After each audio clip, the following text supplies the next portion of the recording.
Bonjour à tous, aujourd'hui on se retrouve pour une deuxième interview et on va aller voir quelqu'un de très spécial. C'est un vieil ami à moi qui a commencé l'éloquence en même temps que moi, il y a 5 ans, et qui a, lui, la particularité d'avoir toujours débattu en anglais. Il a été président de son association Munto et il a fait de nombreuses conférences internationales dont il a été 4 fois titré et 3 fois président. Il pleut en plus un petit peu donc on va se dépêcher, on se rejoint tout de suite chez Corentin l'Armoire Roussel. C'est parti.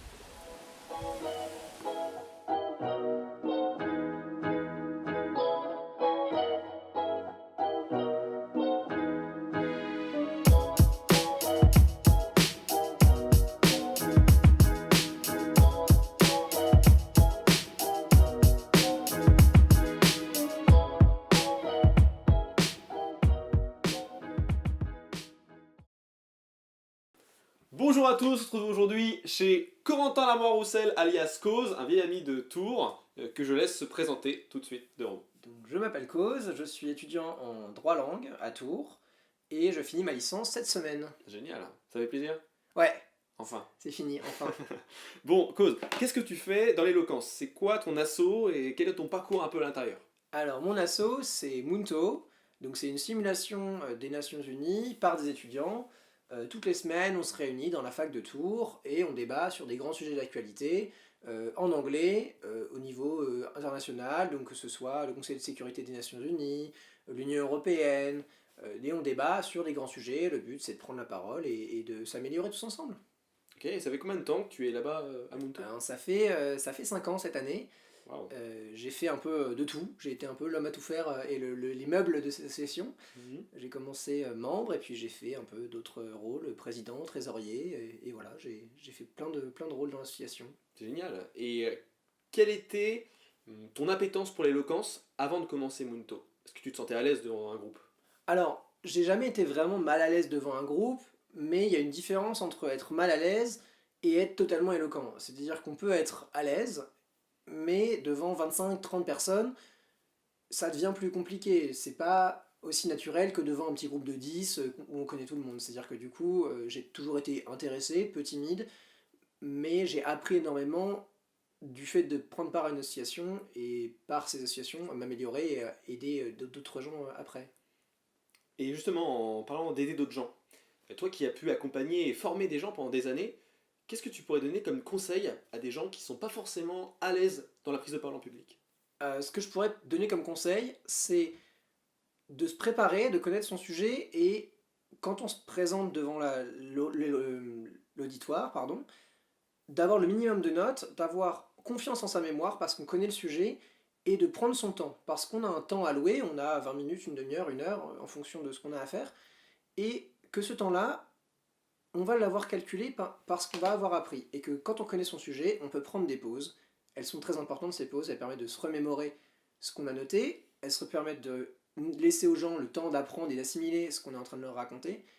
Donc, se faire confiance, connaître son sujet et prendre son temps au moment de la prise de parole. Donc faire des pauses, connaître le sujet et prendre son temps lorsqu'on prend la parole. Tout à fait, c'est ça. C'est ça? Ok, génial. Toi, tiens, si tu devais pitcher Munto, si tu devais motiver des gens à faire du débat en anglais, qu'est-ce que tu pourrais leur dire? Alors déjà, que personne n'est nul en anglais, qu'on s'en fiche du niveau d'anglais, que c'est important de s'améliorer et qu'il n'y a pas de meilleure manière que de pratiquer pour s'améliorer en anglais. Si vous êtes bilingue, tant mieux pour vous, amusez-vous, venez nous voir. Si vous êtes nul en anglais parce que ça a toujours été une langue qui vous a peu intéressé, mais que dans vos études ça va vous être utile, que vous vous destinez à travailler à l'étranger, c'est un moyen autre que des cours, vous n'allez pas être noté, vous allez être entre potes, vous allez discuter de sujets et d'autres, rencontrer plein de gens, voyager, et finalement ça vous aidera à vous améliorer petit à petit, sans vous mettre la honte devant des centaines de personnes, puisqu'on est entre copains et ça se passe bien. Génial. Et justement, en parlant de mettre la honte devant des centaines de personnes, tu as fait quand même 5 ans dans une asso de débat. J'imagine que tu as vécu beaucoup d'expériences. Ouais, Tu es parti souvent à l'étranger. ça va. Quel est le souvenir, peut-être une histoire que tu as vécue qui t'a particulièrement marqué? Moment gênant pour le propriétaire de la chaîne. C'était il y a 4 ans et demi, avant que Alex devienne un grand orateur. C'est mon tour. C'est la première fois où Alex s'est levé dans la salle. On était une vingtaine, c'était la première séance de Munto, on devait être en octobre 2014. Ouais, 2014. Et Alex se lève, veut prendre la parole, et doit bien rester 15 secondes peut-être debout à ne pas savoir quoi dire. Et alors là, il y a deux réactions. C'est que, un, c'est un peu gênant, et deux, de se dire que il a osé le faire. Et en fait, il a osé le faire une fois, ça n'a pas spécialement bien marché, mais la deuxième fois, il s'est relevé, il a pris la parole. Et là, d'autres nouveaux, comme moi, on a pris la parole aussi, petit à petit, les uns après les autres.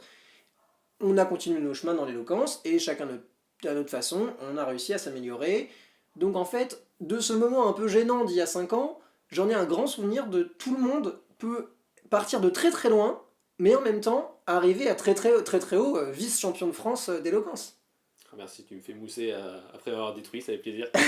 Avec plaisir. Non, c'était vraiment une super expérience et c'est vrai que pour revenir à ce qu'a dit Cause, c'est l'idée de se lancer, même si on n'est pas à l'aise, même si de base on n'est pas forcément bon devant le public, il faut vraiment partir de son niveau actuel et ensuite avoir un objectif défini et toujours progresser, toujours essayer de se lancer. Et C'est vrai. d'avancer.